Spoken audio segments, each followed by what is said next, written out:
BJP-യിലേക്ക് പോകാൻ എത്ര തവണ ശ്രമം നടത്തി? BJP-യുടെ സെക്കൻഡ് ടീം എന്ന രീതിയിലാണല്ലോ കോൺഗ്രസ് പലപ്പോഴും നിലപാട് സ്വീകരിക്കുന്നത്. നരേന്ദ്രമോദി ഭക്ഷണത്തിന് ക്ഷണിച്ച 8 പേരിൽ ഒരാളാണ് പ്രേമചന്ദ്രൻ. എന്താ അതിന്റെ അന്തർധാര? കോൺഗ്രസ് BJP ബന്ധമായിരുന്നു തിരഞ്ഞെടുപ്പ് പ്രചാരണത്തിൽ CPM-ന്റെ ആയുധം. പ്രധാനമന്ത്രിക്കൊപ്പം ചായ സൽക്കാരത്തിൽ പങ്കെടുത്ത കൊല്ലത്തെ UDF സ്ഥാനാർത്ഥി പ്രേമചന്ദ്രനെ രൂക്ഷമായി വിമർശിച്ച CPM-ന് ഇടുത്തിയായി EP ജയരാജൻ, പ്രകാശ് ജാവദേക്കർ ബന്ധം. മുഖ്യമന്ത്രിയുടെ പരസ്യമായ തള്ളിപ്പറയലിനപ്പുറം നടപടി വേണമെന്ന അഭിപ്രായവും പാർട്ടിയിൽ ശക്തമാണ്. ഇനിയും വെളിപ്പെടുത്തലുകളും തെളിവുകളും പുറത്തു വരുമോ എന്ന ആശങ്കയും CPM-നുണ്ട്. മുഖ്യമന്ത്രി പറഞ്ഞു കഴിഞ്ഞല്ലോ, നമ്മളെ വളരെ നിഷ്കളങ്കമായിട്ട് ആരെങ്കിലുമായിട്ട് കൂട്ടിക്കാഴ്ചക്ക് പോകാൻ പാടില്ല. EP ജാവദേക്കർ വിഷയം തിരഞ്ഞെടുപ്പിൽ പ്രതിഫലിക്കില്ലെന്ന് പറഞ്ഞ് ആശ്വസിക്കുന്നുണ്ടെങ്കിലും ജയരാജനെ ന്യായീകരിക്കാൻ നേതാക്കളൊന്നും തയ്യാറായിട്ടില്ല. മുഖ്യമന്ത്രി വ്യക്തമാക്കി കഴിഞ്ഞു അതിലുള്ള നയം. ആളുകളെ കാണുന്നതോ കാണാതിരിക്കുന്നതോ എന്നതല്ല, അതിൻ്റെ അകത്ത് എല്ലാ കാര്യങ്ങളും മുഖ്യമന്ത്രി വ്യക്തമാക്കിയിട്ടുണ്ട്. അത് വ്യക്തതയോടുകൂടി ആളുകൾക്ക് മനസ്സിലായിട്ടുണ്ട്. MP ഗോവിന്ദനെ പാർട്ടി സെക്രട്ടറി ആക്കിയതിനെ തുടർന്ന് EP നടത്തിയ നിസ്സഹകരണവും ഒരു വിഭാഗം നേതാക്കളിൽ അതൃപ്തി ഉണ്ടാക്കി. പാർട്ടിക്കുള്ളിൽ മാത്രമല്ല, LDF-നുള്ളിലും ജയരാജനെതിരെ കടുത്ത എതിർപ്പുണ്ട്. ബന്ധു നിയമനവും സാമ്പത്തിക ആരോപണങ്ങളും അടക്കം വിവാദങ്ങളിൽ പെട്ടപ്പോഴും EP എന്ന വിശ്വസ്തനെ പിണറായി വിജയൻ ചേർത്തു നിർത്തി. എന്നാൽ ഈ വിഷയത്തിൽ തള്ളിയതോടെ EP ജയരാജന്റെ LDF കൺവീനർ സ്ഥാനം അടക്കം തെറിക്കുമെന്ന് ഉറപ്പാണ്. പാർട്ടിക്കുള്ളിലും പുറത്തും വരും ദിവസങ്ങളിൽ EP ജയരാജൻ വിചാരണയ്ക്ക് വിധേയനാകേണ്ടി വരും. AK Stephen, Mathrubhumi news, Thiruvananthapuram. ഇതാണ് വിഷയം ചർച്ച ചെയ്യുന്നത്. ഒപ്പം അതിഥികളായി റെജി ലൂക്കോസ്, ഇടത് സഹയാത്രികൻ, ഒപ്പം ഷാബു പ്രസാദ്, BJP സഹയാത്രികൻ നമ്മോടൊപ്പം ചേരുന്നുണ്ട്. ശ്രീ റെജി ലൂക്കോസ്, EP ജയരാജൻ എന്ന LDF കൺവീനർ, കണ്ണൂരിലെ തലയെടുപ്പുള്ള നേതാവ്, ശിവന്റെ പരിവേഷത്തോട്, അല്ലെങ്കിൽ ശിവന എന്നലെ മുഖ്യമന്ത്രി പറഞ്ഞ വാക്കുകൾ തന്നെ ഉദ്ധരിച്ചു കഴിഞ്ഞാൽ ശിവൻ ഇപ്പോൾ പാപിയായി കഴിഞ്ഞു. ആ പാപിയെ ഇനി ഈ പാർട്ടി പേറുമോ? ഈ സ്ഥാനത്തിരിക്കാൻ, LDF കൺവീനർ സ്ഥാനത്തിരിക്കാൻ EP-ക്ക് യോഗ്യതയുണ്ടോ? ശ്രീ റെജി ലൂക്കോസ്. അല്ല, ഇതിനെല്ലാം മറുപടി പറയേണ്ടത് പാർട്ടിയാണ്. ഏത് നേതാവിനെതിരെ നടപടി സ്വീകരിക്കാനുള്ള ആർജവും ശക്തിയുള്ള ഒരു പാർട്ടിയാണ് CPM എന്ന് പറയുന്നത്. നമുക്ക് കാലങ്ങളായിട്ട് തന്നെ അറിയാം.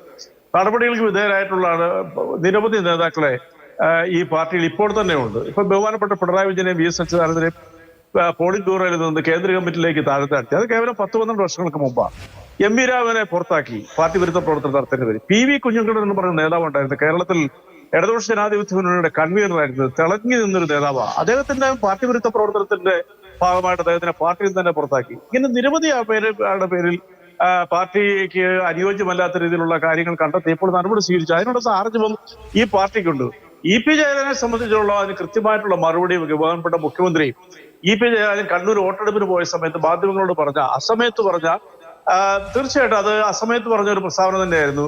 അദ്ദേഹത്തിന് അത് കുറച്ചുകൂടെ വൈകിപ്പിക്കായിരുന്നു. അതിനെതിരെ മുഖ്യമന്ത്രി ഇതേ മിനിറ്റുകൾക്കുള്ളിൽ അതിശക്തമായ രീതിയിലുള്ള മറുപടി കൊടുത്തു. അവിടെ പിണറായി വിജയൻ EP ജയരാജനെ പിന്താങ്ങാനോ EP ജയരാജനെ തലോടാനൊന്നും ശ്രമിച്ചിട്ടില്ല. അതാണ് CPM എന്ന് പറയുന്നത്. അതിനുള്ള ആർജവം കാണിച്ചു. കേരളത്തിൽ ഇന്നലെ അതിനനുസൃതമായ രീതിയിൽ ജനങ്ങൾ അത് വിലയിരുത്തുകയും ചെയ്തു. ഇന്നലെ ഒരു ഇടത് തരംഗം തന്നെ കേരളത്തിൽ വീശി. ഞങ്ങൾക്ക് വളരെ വ്യക്തമായിട്ടില്ല. കാരണം വെച്ചാൽ കോൺഗ്രസിന്റെ BJP-യുടെ പല പ്രവർത്തകരും വോട്ടെടുപ്പിൽ നിന്ന് മാറി നിന്നു. അത് തെരഞ്ഞെടുപ്പിൽ വളരെ വ്യക്തമാണ്. തെരഞ്ഞെടുപ്പിന്റെ ശതമാനം നോക്കുകയാണെന്നുണ്ടെങ്കിൽ കഴിഞ്ഞ പ്രാവശ്യത്തേക്കാളും പോളിംഗ് ശതമാനം 5-6% കുറഞ്ഞിട്ടുണ്ട്. അതിന്റെ കാരണം എന്തുകൊണ്ടാണ്? ഈ രണ്ട് മുന്നണിയിലും കേരളത്തിലെ ജനങ്ങൾ വെറുത്തു കഴിഞ്ഞു. ഇടതുപക്ഷമാണ്. അതിലേക്ക് നമുക്ക് പിന്നീട് വരാം. ഞാൻ ചോദിച്ചത് ആ ശക്തിയും ശക്തിക്ഷയവും ഒക്കെ നമുക്ക് പിന്നീട് ഉള്ള വിഷയങ്ങളിൽ ചർച്ച ചെയ്യാം. ഞാൻ ചോദിക്കുന്നത്, താങ്കൾ നേരത്തെ പറഞ്ഞല്ലോ മുഖ്യമന്ത്രിക്കെതിരെയും അന്നത്തെ പോളിറ്റ് ബ്യൂറോ അംഗമായിട്ടുള്ള VS അച്യുതാനന്ദനെതിരെ നടപടിയെടുത്തു. പക്ഷേ ആ നടപടിയുടെയൊക്കെ ആധാരം എന്ന് പറഞ്ഞാൽ അന്ന് കടുത്ത വിഭാഗിത, രണ്ടുപേരും പരസ്യമായി പൊതുവേദികളിൽ വന്ന് വെല്ലുവിളിക്കുന്നു, അതൊക്കെയായിരുന്നു ഘടകങ്ങൾ. പക്ഷേ ഇത് ഒരു BJP എന്ന വർഗീയ പാർട്ടി എന്ന് നാഴികയ്ക്ക് 40 വട്ടം CPM പറയുന്ന, CPM-ന്റെ നയപരമായിട്ടുള്ള ഉറപ്പുള്ള ഒരു പ്രസ്ഥാനവുമായി ചർച്ച നടത്തി എന്ന് പറയുമ്പോൾ അത് LDF-നെ മുഴുവൻ, അല്ലെങ്കിൽ CPM-നെ മുഴുവൻ അത് കളങ്കിതരാവുകയാണ്. ഇതുവരെ എത്രയോ തവണയാണ് EP ജയരാജൻ എന്ന ഈ തലയെടുപ്പുള്ള നേതാവ് പാർട്ടിയെ വിട്ടിലാക്കിയത്. വൈദേഹം റിസോർട്ട്, അതിനു മുമ്പിട്ട് എന്തൊക്കെ അദ്ദേഹത്തിന്റെ പ്രസ്താവനകൾ. പിന്നീട് ഈ തെരഞ്ഞെടുപ്പ് കാലത്ത് തന്നെ BJP-യുടെ 5 പ്രധാനപ്പെട്ട സ്ഥാനാർത്ഥികൾ തലയെടുപ്പുള്ളവരാണ്. എവിടെയൊക്കെ പാർട്ടിക്ക് തിരുത്തേണ്ടി വന്നപ്പോഴും പലരും വളം വെച്ചു കൊടുത്തു. ആ വളം വെച്ച് കൊടുത്തവർ ഇന്ന് തള്ളിപ്പറയുമ്പോൾ, ഒറ്റ ദിവസം കൊണ്ട് തള്ളിപ്പറയുമ്പോൾ EP അവിടെ തുടരാൻ യോഗ്യനാണോ? EP മാത്രമാണോ ഇക്കാര്യത്തിൽ പ്രതിക്കൂട്ടിൽ നിൽക്കുന്നത്? ശ്രീ റെജി ലൂക്കോസ്. പ്രതീക്ഷ, അതിനകത്ത് 2 കാര്യങ്ങൾ നമുക്ക് പറയാനുണ്ട്. ഒന്ന്, EP ജയരാജൻ എന്ന് പറയുന്ന സഖാവ് അങ്ങനെ ഏതെങ്കിലും ഒരു നിമിഷത്തിൽ കേരളത്തിലെ CPM തള്ളിപ്പറയേണ്ട നേതാവല്ല. അദ്ദേഹം ജീവിച്ചിരിക്കുന്ന രക്തസാക്ഷിയാണ്. അതിസാഹസികമായ രീതിയിൽ തന്നെ പാർട്ടിക്ക് വേണ്ടിയിട്ട് ജീവിതം ത്യജിച്ച ഒരു സഖാവാണ്. അദ്ദേഹത്തിന്റെ ഭാഗത്ത് നിന്ന് വീഴ്ചകൾ ഉണ്ടായിട്ടുണ്ട്, ഇല്ലെന്ന് ഞാൻ പറയുന്നില്ല. അത് പറഞ്ഞാൽ ഈ പ്രേക്ഷകർ പോലും വിശ്വസിക്കുന്നില്ല. അദ്ദേഹം അങ്ങനെ ഈ പാർട്ടിക്ക് വേണ്ടി ഒരുപാട് സഹനം സഹിച്ചിട്ടുണ്ട്. തലയെടുപ്പുള്ള ഒരു പാർട്ടിയുടെ നേതാവാണ് അദ്ദേഹം. ഇടതുപക്ഷ ജനാധിപത്യ കൺവീനറാണ്. അതിലൊക്കെ ഉപരിയായി പാർട്ടിയുടെ പോളിറ്റ് ബ്യൂറോയുടെ തൊട്ട് താഴത്തുള്ള കേന്ദ്ര കമ്മിറ്റിയിലെ ഒരു മെമ്പറാണ്. അദ്ദേഹത്തിന്റെ ഭാഗത്ത് വീഴ്ചകൾ വന്നപ്പോഴൊക്കെ പാർട്ടി സ്വാഭാവികമായിട്ട് അദ്ദേഹത്തുമായിട്ട് പാർട്ടിയുടെ ഔദ്യോഗികമായിട്ടുള്ള ഘടകങ്ങളിൽ അത് വിമർശാന്മാർ ഇതിൽ സമീപിച്ചിട്ടുണ്ട്. അതൊന്നും ഒരു പുറത്താക്കലേക്ക് കടക്കേണ്ട രീതിയിലുള്ള പ്രവർത്തനങ്ങളോ ദോഷങ്ങളോ അദ്ദേഹം ചെയ്തിട്ടില്ല. അദ്ദേഹത്തിന് ഇതിനെ വിശദീകരിച്ച് എന്താ, ഞാൻ എന്റെ മകന്റെ കൊച്ചിന്റെ ജന്മവാർഷികമായിട്ട് അല്ലെങ്കിൽ അവിടെ ഇരുന്നപ്പോൾ ശ്രീ റെജി ലൂക്കോസ്, ഇതൊക്കെ ഈ പറയുമ്പോൾ അന്നൊക്കെയുള്ള കാലങ്ങളിൽ എന്താണ് മാധ്യമങ്ങളോടും പാർട്ടിയോടും ഒക്കെ പറയാതെ ഈ വികാരം അടക്കി വെച്ച് പ്രധാനപ്പെട്ട BJP യുടെ ഒരു നേതാവുമായി ചർച്ച നടത്തുമ്പോൾ, എനിക്കറിയത്തില്ല നന്ദകുമാറിനെ, ഞാൻ അറിഞ്ഞിട്ടേ ഇല്ല, ഞാൻ BJP-യുമായിട്ടല്ലേ ചർച്ച നടത്തിയിട്ടില്ല, എനിക്ക് നന്ദകുമാറിനെ കണ്ടിട്ട് പോലുമില്ല എന്നൊക്കെ പച്ചക്കള്ളം ഒരു നേതാവ് വന്ന് എഴുന്നള്ളിക്കുമ്പോൾ അത് പാർട്ടിയെ വഞ്ചിച്ചതല്ലേ? അല്ല, തീർച്ചയായിട്ടും താങ്കൾ പറഞ്ഞത് ഇവിടുത്തെ പൊതുധാരയിലുള്ള ഒന്ന് രണ്ട് കാര്യങ്ങൾ, അതിനെ എനിക്ക് നിഷേധിക്കാൻ പറ്റത്തില്ല. അദ്ദേഹത്തിന്റെ വായിൽ വന്ന വാക്കുകൾ അങ്ങനെ പറഞ്ഞിട്ടില്ല എന്ന് പറയുന്നത് അതൊരു ആത്മവഞ്ചനയായിരിക്കും. അദ്ദേഹത്തിന്റെ ഭാഗത്തു നിന്ന് അങ്ങനെയുള്ള കാര്യങ്ങൾ നിയന്ത്രിക്കേണ്ടത് തന്നെയായിരുന്നു, ഒരു തർക്കമില്ല കാര്യത്തിൽ. ലക്ഷക്കണക്കിന് പാർട്ടി സഖാക്കൾ, ഞാൻ CPM മെമ്പർ കൂടിയാണ്. പാർട്ടി സഖാക്കൾ നെഞ്ചത്ത് ഏറ്റി കഷ്ടപ്പെട്ടും കഠിനാധ്വാനം ചെയ്തും വെയിലത്തും മഴയത്തും ഈ പാർട്ടിയോട് അനുഭാവമുള്ളവരും പാർട്ടി സഖാക്കളും എന്താ പറയാ ഉയർത്തി വെച്ചിരിക്കുന്ന ജനകീയ പിന്തുണയുള്ള കേരളത്തിലെ ഒന്നാമത്തെ രാഷ്ട്രീയ പ്രസ്ഥാനമാണ് CPM. അപ്പൊ CPM-ന് തലപ്പത്തുള്ള ഏത് വ്യക്തിയാണെങ്കിലും ആ പറയുന്ന മറുപടികൾ ശ്രദ്ധിക്കണം, അതിൽ യാതൊരു തർക്കമില്ല. അതാണല്ലോ ഇന്നലെ ബഹുമാനപ്പെട്ട മുഖ്യമന്ത്രി ഇതൊന്ന് പൂർത്തിരിച്ചോട്ടെ ബഹുമാനപ്പെട്ട മുഖ്യമന്ത്രി പറഞ്ഞത് അദ്ദേഹത്തിന് ജാഗ്രത കുറവുണ്ടായിട്ടുണ്ട്. അദ്ദേഹം എല്ലാവരുമായിട്ട് സൗഹൃദം പാലിക്കുന്ന ഒരാളാണ്, അദ്ദേഹം ഒരു ശുദ്ധഗതിക്കാരനാണ്. പക്ഷെ ആ ശുദ്ധഗതിയൊക്കെ ഇപ്പോൾ ഈ രീതിയിലുള്ള വ്യാഖ്യാനങ്ങളിലേക്ക് കടക്കാൻ പലപ്പോഴും ദുഷ്ടന്റെ ഫലവും ചെയ്യാറുണ്ട്. ഞാൻ മടങ്ങിയെത്താം ശ്രീ റെജി ലൂക്കോസ്.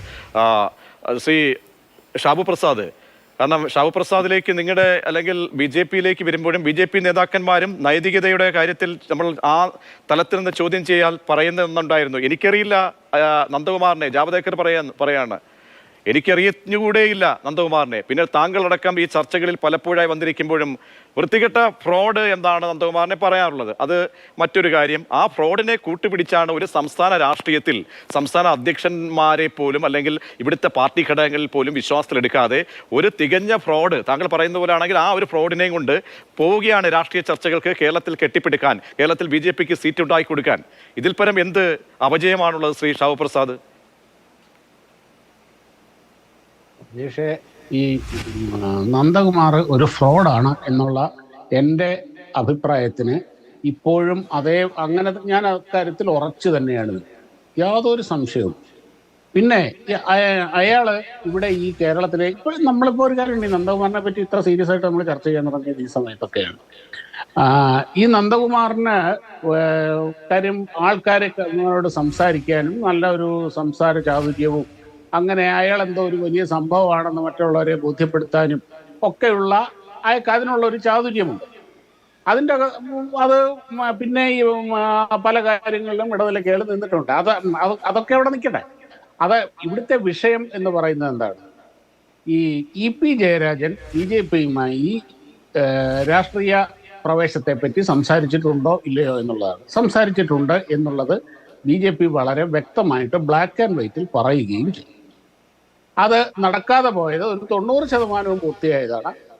അത് നടക്കാതെ പോയത് പാർട്ടിയിലെ ചില ആഭ്യന്തര ഭീഷണികൾ കാരണമാണ് എന്നും പറഞ്ഞിട്ടുണ്ട്. അത് എന്തുമാകട്ടെ, അതല്ല ഇവിടുത്തെ വിഷയം. കാര്യം EP ജയരാജൻ എന്ന് പറയുന്നത് CPM-ലെ ഒരു സാധാരണ ഒരു ബ്രാഞ്ച് ലെവലിലോ ലോക്കൽ ലെവലിലോ ഈവൻ ജില്ലാ ലെവലിലോ ഒന്നും വർക്ക് ചെയ്യുന്ന ഒരു നേതാവല്ല.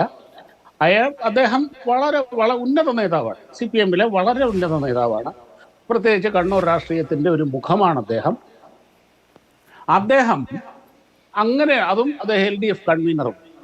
അങ്ങനെ ഒരു വ്യക്തി പാർട്ടിയെ അറിയിക്കാതെ, പാർട്ടി അറിയാതെ, പാർട്ടി നേതൃത്വം അറിയാതെ ഇങ്ങനെ ഒരു കാര്യം ചെയ്യും എന്ന് വിശ്വസിക്കാൻ പ്രയാസമാണ്. കാര്യം CPM-ന്റെ ഒരു സ്ട്രക്ചർ അതാണ്.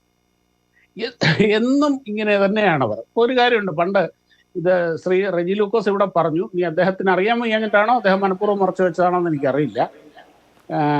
MV രാഘവനെ പുറത്താക്കിയത് പാർട്ടി വിരുദ്ധ പ്രവർത്തനം നടത്തിയതിനാണ് എന്ന് അദ്ദേഹം പറഞ്ഞു. അദ്ദേഹം പാർട്ടി വിരുദ്ധ പ്രവർത്തനം ഒന്നും നടത്തിയിട്ടില്ല. CPM-ന്റെ ഉള്ളിൽ അവിടെ പണ്ട് ഒരു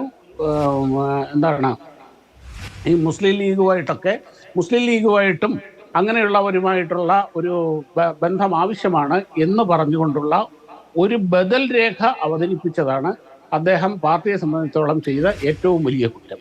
തീർച്ചയായും അതിന്റെ ആക്കമാണ് താങ്കൾ പറയുന്നത്. തീർച്ചയായും ശ്രീ ഷാവു പ്രസാദ്, ഒരു കാര്യം ചോദിച്ചോട്ടെ, EPA തൊടാൻ ഭയപ്പെടുന്നുണ്ടോ? പല കോണുകളിൽ ചില ഈ കരക്കമ്പികൾ കേൾക്കുന്നത് EPA തൊട്ട് കഴിഞ്ഞാൽ പലതും പുറത്തേക്ക് വരും, അതുകൊണ്ട് വലിയ കടുത്ത നടപടികളൊന്നും അതിലേക്കൊന്നും പ്രതീക്ഷിക്കേണ്ടതില്ല. അത്തരം കരക്കമ്പികൾക്ക് ഇത് രാഷ്ട്രീയ എതിരാളി എന്ന നിലയിൽ താങ്കൾ അതിനെ എങ്ങനെയാണ് കാണുന്നത്? അല്ല, ഞാൻ അതിലേക്കാണ് വരുന്നത്. അപ്പം കാര്യം അന്ന് ഒടുവിൽ ആ കാരണത്തിലാണ് അദ്ദേഹത്തെ പുറത്താക്കിയത്. ഇനി എന്തെങ്കിലും ആയിക്കോട്ടെ, പിന്നീട് CPM അതേ വഴിയിലേക്ക് വരികയും ചെയ്യും. ഇനി അതല്ല, ഈ താങ്കൾ പറഞ്ഞ ഈ കരക്കമ്പികളുടെ കാര്യം അത് 100% ശരിയാണ്. EPA തൊടാൻ EPA ഇപ്പം ഇദ്ദേഹത്തെ പോലെയോ MV രാഘവനെ പോലെയോ KR ഗൗരിയമ്മയെ പോലെയൊക്കെ അങ്ങനെ എടുത്ത് കളയാൻ ഇവർക്ക് കഴിയില്ല. കാരണം അദ്ദേഹം കണ്ണൂർ രാഷ്ട്രീയത്തിലെ ഒരു അതികായനാണ് CPM-നെ സംബന്ധിച്ചിടത്തോളം.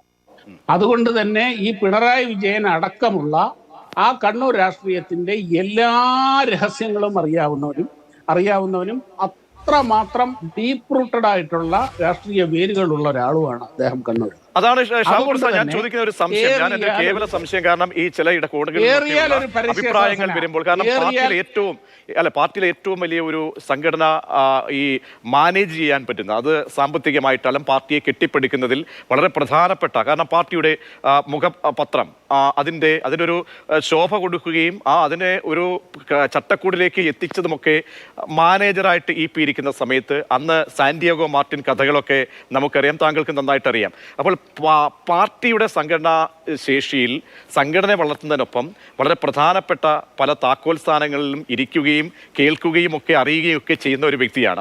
പക്ഷേ അതേസമയം താങ്കൾ നേരത്തെ പറഞ്ഞതുപോലെ ചെയ്തിരിക്കുന്നത് അങ്ങേയറ്റം ഇടതുപക്ഷ പ്രസ്ഥാനത്തിന് ഏൽപ്പിക്കുന്ന ഒരു മുറിവാണ് ഈ കൂടിക്കാഴ്ച എന്ന് മാത്രമല്ല, ആ കൂടിക്കാഴ്ച മറച്ചു വെച്ച് എത്രയോ നിർണായക ഘട്ടങ്ങളിൽ അതിനുശേഷം പാർട്ടിക്ക് വേണ്ടി നിലകൊള്ളുകയും പാർട്ടിക്ക് വേണ്ടി ശബ്ദിക്കുകയും ചെയ്തുകൊണ്ടേയിരിക്കുമ്പോൾ ഒരു വഞ്ചനയാണ് നടത്തിയിരിക്കുന്നത് EP ജയരാജൻ. അതുകൂടി നമ്മൾ മനസ്സിലാക്കണ്ടേ ശ്രീ ഷാവു പ്രസാദ്? ഇദ്ദേഹം പാർട്ടി അറിയാതെ അല്ല ഇത് ചെയ്തിരിക്കുന്നത്. പാർട്ടിയിൽ ഈ CPM പോലൊരു പാർട്ടിയിൽ ഈ ഒരു ഉന്നത നേതാവിനെ സംബന്ധിച്ചിടത്തോളം അത് അസാധ്യമാണത്. ഇത് 100% പിണറായി വിജയൻ അറിഞ്ഞുകൊണ്ട് തന്നെ നടന്ന കാര്യമാണ്. ഇത് സംഗതി വിവാദമായപ്പോൾ ഇവരൊരിക്കലും സ്വപ്നത്തിൽ പോലും വിചാരിച്ചില്ല. ഇവർ തന്നെയാണ് ആ നന്ദകുമാറിനെ ശിഖണ്ഡി വേഷം കെട്ടിച്ചുകൊണ്ട് ഇറക്കിയത്. ശിഖണ്ഡി വേഷം കെട്ടിച്ചുകൊണ്ട് അനിൽ ആന്റണിക്കെതിരെയും ശോഭാ സുരേന്ദ്രനെതിരെ എന്തെങ്കിലും ചെയ്യാൻ കഴിയുന്നതോ അല്ലെങ്കിൽ ജയസാധ്യതയുള്ള BJP സ്ഥാനാർത്ഥികൾക്കെതിരെ ഇവർ തന്നെ കെട്ടിയിറക്കിയ ആ ഒരു ശിഖണ്ഡിയായിരുന്നു ഈ പ്രധാനപ്പെട്ട കാര്യം ഉന്നയിക്കുന്ന ശിവപ്രസാദ്. അതായത് മുഖ്യമന്ത്രി കൂടി അറിയാം, അവിടെ പറയുമ്പോഴാണ് ഈ പ്രധാനപ്പെട്ട നേതാക്കന്മാർ CPM-ന്റെ നേതാക്കളൊക്കെ തന്നെ ഇത്തരത്തിലൊരു നേതൃത്വവുമായി അല്ലെങ്കിൽ നീക്കം BJP-യിലേക്ക് നടത്തുമ്പോൾ ഇവിടെ ഒരുപാട് ഇന്റലിജൻസ് സംവിധാനങ്ങളുണ്ട്. പാർട്ടി നേതാക്കളൊക്കെ നടത്തുന്ന നീക്കങ്ങളെ കുറിച്ചൊക്കെ കേവലം മനസ്സിലാക്കാവുന്ന യുക്തിയിൽ നോക്കിക്കഴിഞ്ഞാൽ മനസ്സിലാക്കാവുന്നതേ ഉള്ളൂ. അത് എത്രയോ നേതാക്കന്മാർക്കൊക്കെ പെട്ടെന്ന് ആക്സസ് ചെയ്യാവുന്ന കാര്യമാണ്. അപ്പോൾ ഇതൊന്നും അറിഞ്ഞില്ല. ഒരു സുപ്രഭാതത്തിൽ ശിവൻ അങ്ങ് പാപിയായി, ശിവൻ പാപിക്കൊപ്പം കൂടി, അങ്ങനെ ശിവനും പാപി എന്ന് മാത്രം പറഞ്ഞു കഴിഞ്ഞാൽ മതിയോ? അതൊക്കെ മുഖ്യമന്ത്രിക്കും ഇതിലൊക്കെ ഒരു ബോധ്യമുണ്ടാകേണ്ടിയിരുന്നില്ലേ? EP വഴിവിട്ട് പോയി എന്ന് നേരത്തെ തന്നെ മുഖ്യമന്ത്രിക്ക് മനസ്സിലാക്കിയിരുന്നു. അതാണ് പറഞ്ഞത്. ചരിത്രമൊക്കെയാണ് മുഖ്യമന്ത്രി ഇന്നലെ പറഞ്ഞപ്പോൾ മുഖ്യമന്ത്രിക്കും ഇതിൽ ബാധ്യതയില്ലേ? വളം വെച്ചു കൊടുത്തതിൽ ആ ഉത്തരവാദിത്തത്തിന് നിന്നും ഒഴിഞ്ഞു മാറാൻ മുഖ്യമന്ത്രിക്കാകുമോ? റെജി ലൂക്കോസ്. അത് ഇത്രയുള്ള പ്രതീക്ഷ കാലങ്ങൾ വിരോധവും പിണറായി വിരോധത്തിന്റെ പേരിൽ ചവയ്ക്കുന്ന ഒരു ന്യായീകരണം അല്ലെങ്കിൽ അങ്ങനെയുള്ളൊരു ചവൽക്കരണം എന്ന് മാത്രമല്ല, അതിനെ വേറെ അത് കൂടുതൽ ചർച്ച ചെയ്യേണ്ട കാര്യമില്ല. കാരണം കാലങ്ങളായിട്ട് ഇങ്ങനെയാണല്ലോ. അദ്ദേഹം തന്നെ കഴിഞ്ഞ ദിവസം പറഞ്ഞു, എന്നെ നിങ്ങൾ കുറെ നാളുകളായിട്ട് എന്നെ കുറിച്ചുള്ള വാർത്തകൾ നിങ്ങൾ എന്തെല്ലാം രീതിയിൽ ചെയ്യുന്നു. റെജി ലൂക്കോസ് മുഖ്യമന്ത്രി പറയാണ് നേരത്തെയും പല കൂട്ടുകെട്ടിലേക്ക് പെട്ടുപോയിട്ടുണ്ട്, അതിന്റെ അനുഭവസ്ഥനാണ് എന്ന് തരത്തിലുള്ള സൂചകങ്ങൾ പറയുമ്പോൾ മുഖ്യമന്ത്രിക്ക് ഇത് അറിവുണ്ടായിരുന്നു. മുഖ്യമന്ത്രിക്ക് ഒരു പക്ഷേ ഈ BJP-യിലല്ല ഞാൻ പറയുന്നത്, വഴിതെറ്റിപ്പോകുന്നു EP ജയരാജൻ എന്ന ബോധ്യമുള്ളപ്പോഴൊക്കെ അന്നൊക്കെ തിരുത്താമായിരുന്നു പാർട്ടി കൈവച്ചില്ല. അതാണിപ്പോൾ ഇത്ര വലിയൊരു വില കൊടുക്കേണ്ടി വരുന്നത് പാർട്ടിക്ക് തെരഞ്ഞെടുപ്പ് ദിവസം പോലും. അപ്പോൾ ആ ഉത്തരവാദിത്തത്തിൽ നിന്ന് മറ്റാർക്കും എല്ലാവരും അങ്ങ് കൈകഴുകി കളഞ്ഞാൽ ശരിയാകുമോ? അല്ല, അതിനെ അങ്ങനെയല്ല കാണേണ്ടത്. അത് ഇന്നലെ മുഖ്യമന്ത്രി പരസ്യമായിട്ട് മാധ്യമങ്ങളോട് പറഞ്ഞു, നമ്മളെല്ലാരും കേട്ടതാ. പിന്നെ ബഹുമാനപ്പെട്ട ഷാഹു പ്രസാദ് കേട്ടത്. അദ്ദേഹം പറഞ്ഞ എന്താ, അദ്ദേഹം ഒരു സുഹൃത്തുക്കളുമായിട്ട് വളരെയധികം സ്നേഹബന്ധത്തിൽ പോകുന്ന ഒരാളാണ്. അദ്ദേഹത്തിന്റെ ഭാഗത്ത് നിന്ന് ഇങ്ങനത്തെ ചില കൂട്ടുകെട്ടിലുള്ള ചില ശ്രദ്ധിക്കപ്പെടേണ്ട കാര്യങ്ങൾ ഇതിനു മുമ്പും ഉണ്ടായിട്ടുണ്ട്. ഭാവി ശിവന്റെ അന്നൊക്കെ എന്ത് ചെയ്തു CPM സംഘടനാ സംവിധാനത്തിൽ നിന്നും എന്ത് നടപടിയാണ് ഉണ്ടായിട്ടുള്ളത്? കേവലം പറഞ്ഞാൽ ഒരുപാട് പാർട്ടി നേതാക്കൾ ഈ സംഘടനാ നടപടിക്ക് വിധേയമായിട്ടുണ്ട്. അങ്ങനെ ഒരു സംഘടനാ സംവിധാനം ഉള്ളിടത്ത് EP മാത്രം അങ്ങനെ ഒരു പിടിവള്ളിയും EP മാത്രം അതിൽ നിന്ന് അതിന്റെ അപവാദമായി മാറാനും എന്തുകൊണ്ട് സാധ്യമായി? പ്രതീക്ഷ, communist party of India Marxist എന്ന് പറയുന്നത് ആ പാർട്ടിയുടെ മുകളിൽ ആരും വളരെയല്ല. ആ പാർട്ടിക്ക് കീഴെയാണ് എല്ലാ പ്രവർത്തകരും. അതിൽ ഇനിയിപ്പം സീതാറാം യെച്ചൂരി അല്ല, ബഹുമാനപ്പെട്ട പിണറായി വിജയനല്ല, EP ജയരാജൻ ആരാണെങ്കിൽ ഈ പാർട്ടിയുടെ കീഴിലാ. അതുകൊണ്ട് EP ജയരാജൻ തെറ്റ് കാണിച്ചിട്ടുണ്ട്, തിരുത്താനും ശാസിക്കാനും ആവശ്യമെങ്കിൽ നടപടി സ്വീകരിക്കാനുള്ള എല്ലാ കപ്പാസിറ്റിയുള്ള പാർട്ടി ഏത്. ആ രീതിയിലുള്ള ഒരു വീഴ്ച അദ്ദേഹത്തിന്റെ ഭാഗത്ത് ഉണ്ടായിട്ടില്ലാത്തതുകൊണ്ടാണല്ലോ അദ്ദേഹത്തിന്റെ പേര് ഇതുവരെ നടപടി സ്വീകരിക്കാത്തത്. പക്ഷേ കൂട്ടുകെട്ടിൽ ചില രീതിയിലുള്ള വിവാദങ്ങൾ അദ്ദേഹത്തിന്റെ പേരിൽ ഉണ്ടായിട്ടുണ്ട്. അദ്ദേഹം ശ്രദ്ധിക്കേണ്ടതായിരുന്നു എന്ന് മുഖ്യമന്ത്രി പറഞ്ഞപ്പോൾ നിങ്ങൾ എന്തിനാണ് ഇന്നലകളിൽ അദ്ദേഹത്തിനെ ശാസിക്കേണ്ടതാണെന്ന് പറഞ്ഞത്? ഇപ്പൊ അദ്ദേഹത്തിന്റെ വിശദീകരണം വന്നിട്ടുണ്ട്, നിങ്ങളത് പറയുന്നില്ലല്ലോ. ഇപ്പൊ ഞാനൊരു ഉദാഹരണം പറയട്ടെ. നിങ്ങളിപ്പോ ഈ കമ്മ്യൂണിസ്റ്റ് വിരോധം ഇവിടെ ആഘോഷിക്കുന്നുണ്ടല്ലോ. സുധാകരൻ KPCC പ്രസിഡന്റ് ആകുന്നതിന് 3 മാസം മുമ്പ് BJP പോകുന്നത് കൃത്യമായ രീതിയിലുള്ള വ്യവസ്ഥ വെച്ച് അദ്ദേഹം 99% റെഡി ആയിരുന്നപ്പോഴാണ് KPCC പ്രസിഡന്റ് ആയതുകൊണ്ട് മാത്രം അദ്ദേഹം പോകാതിരുന്ന് വെളിപ്പെടുത്തിയതാണ്. BJPയുടെ ഒരു സമന്വയ നേതാവാ. 2 നേതാക്കന്മാര് സംസ്ഥാന പ്രസിഡന്റ് ഉൾപ്പെടെയുള്ള. നിങ്ങൾ അതിന് ചർച്ചയില്ലല്ലോ. I will go with BJP എന്ന് പറഞ്ഞത് ഈ വ്യക്തി തന്നെയല്ലേ പറഞ്ഞത്? ആണല്ലോ. കോൺഗ്രസിന്റെ എത്ര നേതാക്കന്മാർ അങ്ങോട്ട് വരാനിരിക്കുന്നു? നമുക്ക് നമ്മുടെ കാര്യത്തിലേക്ക് നമ്മുടെ വീട്ടിൽ എന്താണ് നടക്കുന്നത് അത് ആദ്യം ഒന്ന് തിരുത്താം. എന്നിട്ട് നമുക്ക് അയൽപക്കത്തെ കാര്യങ്ങളാണ് നമ്മൾ ഇത്രയും നാളും പറഞ്ഞുകൊണ്ടിരുന്നത്. ഇപ്പോൾ ഗുരുതരമായ ഒരു വിഷയം നമ്മുടെ വീട്ടിൽ സംഭവിക്കുമ്പോൾ അതിലേക്ക് നമുക്ക് കേന്ദ്രീകരിക്കാം. അല്ല, നമ്മുടെ വീട്ടിൽ അത് വളരെ എനിക്ക് ഇഷ്ടപ്പെട്ട ഒരു ചോദ്യമാണ്, വളരെ സരസമായിരിക്കുന്നു. നമ്മുടെ വീട്ടിൽ ഒരു പ്രശ്നം ഉണ്ടായിരുന്ന പരിഹരിക്കാനുള്ള കഴിവുകൾ ഞങ്ങൾ വീട്ടുകാർക്കുണ്ടെന്നേ. നിങ്ങൾ അതിനകത്ത് വിഷമിക്കണ്ട. കേരളത്തിലെ ജനങ്ങൾക്ക് അത് ബോധ്യമുണ്ട്. അതുകൊണ്ടല്ലേ ഈ പാർട്ടിയുടെ ഏറ്റവും വലിയ ആശ്വാസകരമായ രീതിയിൽ ഞങ്ങളെ സമാശ്വസിപ്പിക്കുന്ന കൈത്താങ്ങുള്ള പാർട്ടി എന്നുള്ളത് കേരളത്തിലെ ജനങ്ങൾ വിലയിരുത്തുന്നത്. അതുകൊണ്ട് ഞങ്ങളുടെ വീട്ടിലെ പ്രശ്നങ്ങൾ പരിഹരിക്കാനുള്ള എല്ലാ കഴിവും ഞങ്ങൾക്കുണ്ട്. അയൽവാസികൾ വന്ന് അതിനകത്ത് ഇടപെടേണ്ട കാര്യമില്ല. അങ്ങനെ ഒരു ഘട്ടം വരുവാണെങ്കിൽ അവർ മറ്റു രീതിയിൽ മാർഗങ്ങൾ സ്വീകരിച്ചോണ്ടാൽ മതി. അതുകൊണ്ട് ഞങ്ങളെ വീടിനെ സംബന്ധിച്ചുള്ള കാര്യത്തിൽ തള്ളാനും കൊള്ളാനും കഴിയാത്തൊരവസ്ഥ സംജാതമായിട്ടുണ്ടോ എന്ന് ചില സംശയങ്ങൾ വരികയാണ്. എന്നെ അനുവദിക്കുക, ഒറ്റ ചോദ്യമേ ഉള്ളൂ. ഇപ്പൊ കോഴിക്കോടാണ് ഷാഹു പ്രസാദിന്റെ വീട്. ഞാൻ പ്രിയപ്പെട്ട ഷാഹു പ്രസാദിന്റെ വീട്ടിലേക്ക് രാഷ്ട്രീയപരമായിട്ട് ഞങ്ങൾ രണ്ട് ധ്രുവത്തിൽ നിൽക്കുന്നവരെ ഒരിക്കലും യോജിക്കത്തില്ല മരണം വരെ. ഞാൻ യാദൃശ്യമായിട്ട് പോകുന്ന വഴി അദ്ദേഹത്തിന്റെ വീട്ടിലൊന്ന് കയറി, താങ്കൾ എന്റെ വീട്ടിൽ വരാൻ പാടില്ല എന്ന് ഇറക്കി വിടുമോ? എനിക്ക് ഉറപ്പ് അദ്ദേഹം കയറ്റിയിരുത്തി സ്നേഹത്തോട് സ്വീകരിച്ചിട്ട് യാത്ര പറഞ്ഞ് പോകുന്നത് ഉറപ്പ്. അതാണ് കേരളത്തിന്റെ മര്യാദ. അതൊക്കെ ആരെങ്കിലും വന്ന് കയറി കഴിഞ്ഞാൽ സുതാര്യമാണെങ്കിൽ വന്ന് കയറി എന്ന് സഹപ്രവർത്തകരെങ്കിലും പാർട്ടി ഒപ്പം നിൽക്കുന്ന അല്ലെങ്കിൽ ഒരു സംവിധാനമുണ്ടല്ലോ പാർട്ടിയിലെങ്കിലും ഒന്ന് അറിയിക്കണമായിരുന്നു. ഇന്നലെ ഇദ്ദേഹം എൻ്റെ വീട്ടിലേക്ക് വന്നു പോയിരുന്നു. അപ്പോൾ ഈ സംശയരഹിതമാക്കുക, സംശുദ്ധി, അത് പറഞ്ഞു പഠിപ്പിക്കേണ്ട കാര്യമല്ല, പ്രത്യേകിച്ച് ഒരു കമ്മ്യൂണിസ്റ്റ് നേതാവിനെ സംബന്ധിച്ചോളം. ഞാൻ ചെറിയൊരു ഇടവേള എടുത്ത ശേഷം ശ്രീ ഷാഹു പ്രസാദിലേക്ക് മടങ്ങിയത്. ചർച്ചയിലേക്ക് തിരികെ. ശ്രീ ഷാഹു പ്രസാദ്, കേരളത്തിന്റെ രാഷ്ട്രീയ രസതന്ത്രം ആദ്യം അറിയാതെ, BJPയുടെ ചിട്ടവട്ടങ്ങൾ മനസ്സിലാക്കാതെ ഈ സംസ്ഥാന നേതൃത്വത്തെ പോലും ബൈപ്പാസ് ചെയ്ത് ഒരു കള്ളക്കച്ചവടക്കാരനൊപ്പം അല്ലെങ്കിൽ ഒരു വിശ്വാസതയില്ലാത്ത അധികാര വഴിയിലെ ഒരു ദല്ലാളിന്റെ വാക്ക് കേട്ട് ഒരു ഓപ്പറേഷൻ ഇറങ്ങുക കേരളത്തിന്റെ ചുമതലയുള്ള ഒരു പ്രഭാരി എന്ന് പറയുമ്പോൾ അതിനപ്പുറത്തേക്ക് ഗതികേടെന്നല്ലാതെ എന്താണ് വിശേഷിപ്പിക്കേണ്ടത് BJP ഓർത്ത്? പ്രജീഷേ, ഈ രാഷ്ട്രീയത്തിലെ എല്ലാ വഴികളും അത്ര ശുദ്ധശൂന്യവും അങ്ങ് നൈതികതയുടെ കൊടുമുടി കയറിയതൊന്നുമല്ല. നമുക്കറിയാവുന്ന കാര്യങ്ങളാണ്. രാഷ്ട്രീയത്തിൽ ആത്യന്തികമായിട്ട് വിജയം തന്നെയാണ്. അതിനു വേണ്ടിയിട്ട് എല്ലാ രാഷ്ട്രീയ പാർട്ടികളും അതിനു വേണ്ടിയിട്ടുള്ള എല്ലാ മാർഗങ്ങളും നോക്കും. അതവിടെ നിൽക്കട്ടെ. അത് ചിലത് വിജയിച്ചെന്ന് ചില പരീക്ഷണങ്ങൾ പരാജയപ്പെട്ടത്. എന്തായാലും ഇവിടെ റെജി ലൂക്കോസ് ഇവിടെ പറഞ്ഞ ഒരു ഉദാഹരണം എനിക്ക് വളരെ ഇഷ്ടപ്പെട്ടു. എന്തായാലും അങ്ങേക്ക് എൻ്റെ വീട്ടിലേക്ക് എപ്പോഴും സ്വാഗതം. എന്തായാലും ഒരു കാര്യം, അങ്ങനെ അദ്ദേഹം എൻ്റെ വീട്ടിൽ വന്ന് എൻ്റെ അതിഥിയായിട്ട് വന്നു കഴിഞ്ഞാൽ അത് 1 വർഷം കഴിഞ്ഞ് മറ്റാരെങ്കിലും പറഞ്ഞ് നാട്ടുകാരറിയേണ്ട അവസ്ഥ എന്തായാലും വരില്ല. അടുത്ത നിമിഷം തന്നെ ഞങ്ങളുടെ സെൽഫി ഫേസ്ബുക്കിൽ ഞാൻ തന്നെ പറയും, റെജി ലൂക്കോസ്, എൻ്റെ പ്രിയപ്പെട്ട സുഹൃത്ത് റെജി ലൂക്കോസ് എൻ്റെ വീട്ടിൽ വന്നിരുന്നു, ഞങ്ങൾ കുറച്ച് സമയം ചെലവഴിച്ചു എന്ന് പറഞ്ഞുകൊണ്ട് എൻ്റെ ഫേസ്ബുക്കിൽ ഞാൻ തന്നെ എഴുതുക. അദ്ദേഹത്തിന്റെ ഫേസ്ബുക്കിൽ അദ്ദേഹവും. അല്ലാതെ 1 കൊല്ലം കഴിഞ്ഞോ 6 മാസം കഴിഞ്ഞോ റെജി ലൂക്കോസ് അവിടെ എത്തി ഷാബു പ്രസാദിന്റെ വീട്ടിലെത്തി രഹസ്യ സംഭാഷണം നടത്തി എന്ന് മറ്റാരെങ്കിലും പറഞ്ഞ് നാട്ടുകാരറിയേണ്ട അവസ്ഥ ഉണ്ടാവില്ല. അതുറപ്പ് അക്കാര്യം. അങ്ങനെ സംഭവിച്ചാൽ അതിൻ്റെ അർത്ഥം അതിൻ്റെ അകത്ത് സംതിങ് ഈസ് ദർ എന്ന് തന്നെയാണ്. ഒരു സംശയമില്ല. 1 വർഷം കഴിഞ്ഞിട്ട് അദ്ദേഹം ഇവർ സംസാരിച്ചിരുന്നു, സന്ദർശനം നടത്തിയിരുന്നു എന്ന് പറഞ്ഞ് കൂടിക്കാഴ്ച നടത്തി 1 കൊല്ലം കഴിഞ്ഞ് ഇങ്ങനെ ഒരു വെളിപ്പെടുത്തലിലൂടെ, ഇങ്ങനെ ഒരു വിവാദത്തിലൂടെ ഇത് നാട്ടുകാർ അറിയേണ്ടി വന്നു എന്നുള്ളിടത്ത് തന്നെയാണ് ഇതിൻ്റെ പ്രശ്നവും റജി. അതേസമയം അന്ന് തന്നെ എൻ്റെ ചെറുമകൻ്റെ പിറന്നാളിന് BJP നേതാവ് പ്രകാശ് ജാവ്ദേക്കർ ഫ്ലാറ്റിൽ വന്നിരുന്നു, വളരെ സന്തോഷം എന്ന് പറഞ്ഞുകൊണ്ട് അദ്ദേഹം തന്നെ പറഞ്ഞിരുന്നെങ്കിൽ ഇത് അന്ന് തന്നെ തീർന്നേനെയും ഇങ്ങനൊരു വിഷയവും ഉണ്ടാവില്ല. അങ്ങനെ വെറുതെ പോകുമ്പോൾ അങ്ങനെ ഒന്ന് കയറി ഒരു സൗഹൃദ സന്ദർശനം നടത്താനുള്ള എന്ത് ബന്ധമാണ് ഈ പ്രകാശ് ജാവ്ദേക്കറും ഇദ്ദേഹം EP ജയരാജനും തമ്മിലുള്ളത്? അങ്ങനെ ഒരു ബന്ധമുള്ളതായിട്ട് നമുക്കറിയില്ല. അതേസമയം നമുക്കറിയാം പിണറായി വിജയനും നിതിൻ ഗഡ്കരിയും തമ്മിൽ പേഴ്സണൽ റിലേഷൻഷിപ്പ് ഉണ്ട്, നല്ല ബന്ധമുണ്ട്, സൗഹൃദമുണ്ട്. അദ്ദേഹം കേരളത്തിൽ വരുമ്പോൾ പിണറായി വിജയന്റെ വീട്ടിൽ ക്ലിഫ് ഹൗസിൽ ഭക്ഷണം കഴിക്കാൻ പോകാറുണ്ട്. അത് വ്യക്തിപരമായ ബന്ധമുണ്ട് അവിടെ. അങ്ങനെയുള്ള ബന്ധങ്ങൾ രാഷ്ട്രീയത്തിൽ ധാരാളമുണ്ട്. പക്ഷെ ഇത് അങ്ങനെയല്ല. ഈ കൂടിക്കാഴ്ച നടന്ന് 1 കൊല്ലം കഴിഞ്ഞിട്ടാണ് ഇത് പുറത്തു വരുന്നത്, അതും ഇങ്ങനെ ഒരു സിറ്റുവേഷനിൽ. അതുകൊണ്ട് തന്നെയാണ് ഈ പറയുന്നതിൻ്റെ അകത്ത് ഇതിൻ്റെ അകത്ത് എന്തൊക്കെയോ ഇവർ തമ്മിൽ നടന്നിട്ടുണ്ട്, സംഭാഷണങ്ങൾ നടന്നിട്ടുണ്ട്. ശ്രീ റെജി ലൂക്കോസ്, പാപിയായ വീണ്ടും ഞാൻ ചോദിക്കുകയാണ്, പാപിയായ വ്യക്തിയെ പേറി പാർട്ടി ഇനി മുന്നോട്ട് പോകുമോ, അതോ അർഹിക്കുന്ന രീതിയിലൊരു നിലപാട് ഉണ്ടാകുമോ? ഒരു ഇടത് സഹയാത്രികൻ CPM മെമ്പർ എന്ന നിലയിൽ ചോദിക്കുകയാണ്, താങ്കൾക്ക് ഉള്ള ബോധ്യം എന്താണ്?